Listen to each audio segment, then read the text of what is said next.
नमस्कार, मी करिश्मा. एलव्ही न्यूजच्या बातमीपत्रामध्ये आपल्या सगळ्या दर्शकांचे अगदी मनापासून स्वागत. आपण पाहत आहात एलव्ही न्यूज.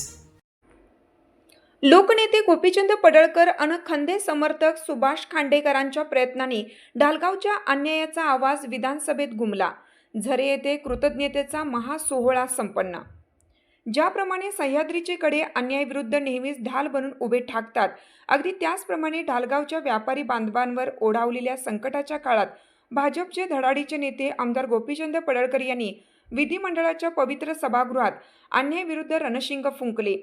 ढालगाव येथील ज्योतिर्लिंग ज्वेलर्सवर झालेल्या अन्यायाचा आणि त्या संदर्भातील प्रलंबित प्रश्नांचा विषय जेव्हा ऐरणीवर आला, तेव्हा सामान्य जनतेच्या वेदनेला वाचा फोडण्याचं काम आमदार पडळकर यांनी अत्यंत आक्रमकपणे केलं. मात्र या संपूर्ण लढाईच्या केंद्रस्थानी राहिले ते म्हणजे आमदार साहेबांचे सावलीसारखे खंदे समर्थक सुभाष खांडेकर शेठ. खांडेकर शेठ यांनी या अन्यायाची दाहकता ओळखून अतिशय तत्परतेने हा सर्व विषय आमदार गोपीचंद पडळकर यांच्या कानावर घातला. जनतेचा प्रश्न तो माझा प्रश्न ही भूमिका मांडणाऱ्या खांडेकर शेठ यांच्या आग्रहाखातर आणि त्यांच्या सातत्यपूर्ण पाठपुराव्यामुळेच आमदार पडळकर यांनी या मुद्द्याचे गांभीर्य लक्षात घेऊन तो थेट राज्याच्या सर्वोच्च सभागृहात म्हणजे अधिवेशनात मांडला. एका ग्रामीण भागातील छोट्या व्यापाऱ्याच्या आणि सुवर्णकाराच्या हितासाठी जेव्हा आमदार गोपीचंद पडळकर विधानसभेत गरजले, तेव्हा जणू अन्यायाविरुद्ध न्यायाचा हुंकारच तिथे उमटला. या ऐतिहासिक मांडणीनंतर ढालगाव परिसरातील व्यापारी आणि ग्रामस्थांमध्ये समाधानाचे आणि आनंदाचे वातावरण आहे. आपल्या हक्काचा माणूस विधिमंडळात लढत असल्याचे पाहून ढालगाव व्यापारी असोसिएशन आणि समस्त सराफ बांधवांच्या वतीनं झरे येथे आमदार गोपीचंद पडळकर यांचा जंगी सत्कार करण्यात आला. या सत्काराच्या वेळी सुभाष खांडेकर शेठ यांच्या दूरदृष्टीचे आणि सामान्यांच्या प्रती असलेल्या त्यांच्या तळमळीचे विशेष कौतुक करण्यात आलं, कारण त्यांच्याच पुढाकाराने हा विषय योग्य व्यासपीठावर पोहोचू शकला. या सोहळ्याला ढालगावचे सरपंच, ग्रामपंचायत सदस्य आणि व्यापारी महासंघाचे पदाधिकारी मोठ्या संख्येने उपस्थित होते.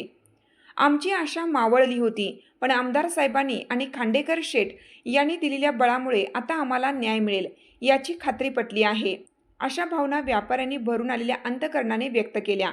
यावेळी सत्कारमूर्ती आमदार गोपीचंद पडळकर यांनी आपल्या भाषणात स्पष्ट केलं की जोपर्यंत शेवटच्या माणसाला न्याय मिळत नाही तोपर्यंत आपला हा संघर्ष थांबणार नाही. सुभाष खांडेकर यांच्यासारखे निष्ठावान सहकारी जेव्हा सामान्य जनतेचे प्रश्न माझ्यापर्यंत पोहोचवतात, तेव्हा त्या प्रश्नांची तड लावणे ही माझी नैतिक जबाबदारी ठरते. संपूर्ण झरे परिसर यावेळी आमदार गोपीचंद पडळकर यांचा विजय असो आणि सुभाष खांडेकर शेठ तुम आगे बढो अशा घोषणांनी दणाणून गेला होता. हा सत्कार केवळ एका नेत्याचा नसून तो सामान्य जनतेच्या विश्वासाचा आणि संघर्षाचा सन्मान ठरला.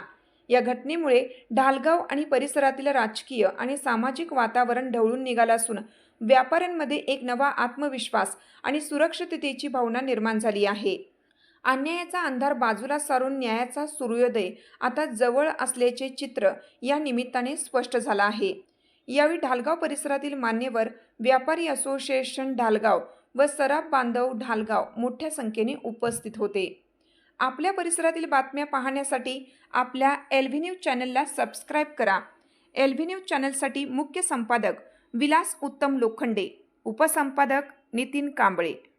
आज आम्ही झरे या ठिकाणी सन्माननीय आमदार गोपीचंद पडळकर साहेब यांनी अधिवेशनामध्ये ढालगाव गावामध्ये ज्योतिर्लिंग ज्वेलर्स या दुकानामध्ये ज्या वेळेला पोलिसांनी चौकशीच्या बहाण्याने धाड टाकली आणि त्यामधून त्यांनी 1.5 किलो सोनं चौकशीच्या बहाण्याने घेऊन त्यांनी स्वतःजवळ ठेवलं.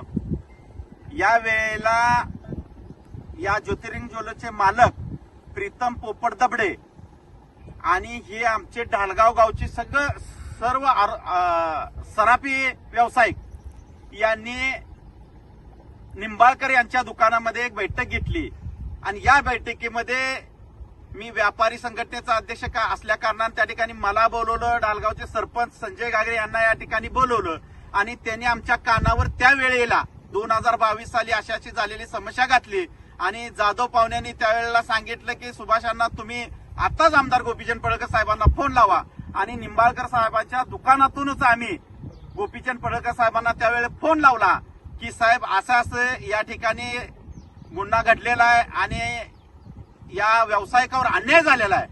तात्काळ साहेबांनी त्या ठिकाणी माझ्याकडून माहिती घेतली आणि त्यावेळेपासून साहेबांनी प्रयत्न करत असताना आज या ठिकाणी अधिवेशनामध्ये एक औचित्याचा मुद्दा म्हणून डालगाव सारख्या एका छोट्याशा गावामधल्या छोट्याशा व्यावसायिकाचा दखल घेतली.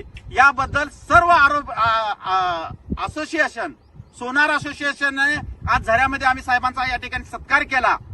या ठिकाणी एवढंच दिसून आलं, या राज्यामध्ये 288 क्रमांकाचा जत मधला आमदार एकच असा आहे, आमदार गोपीचंद पडळकर साहेब. हा व्यक्तीच सर्वसामान्याचा प्रश्न विधान भवनामध्ये मांडत असतो. ज्या वेळेला त्यांनी राजकारणामध्ये सुरुवात केली त्यावेळेपासून त्यांच्या डोक्यात एकच होतं, सर्वसामान्याचा प्रश्न अधिवेशनामध्ये गेलं पाहिजेत.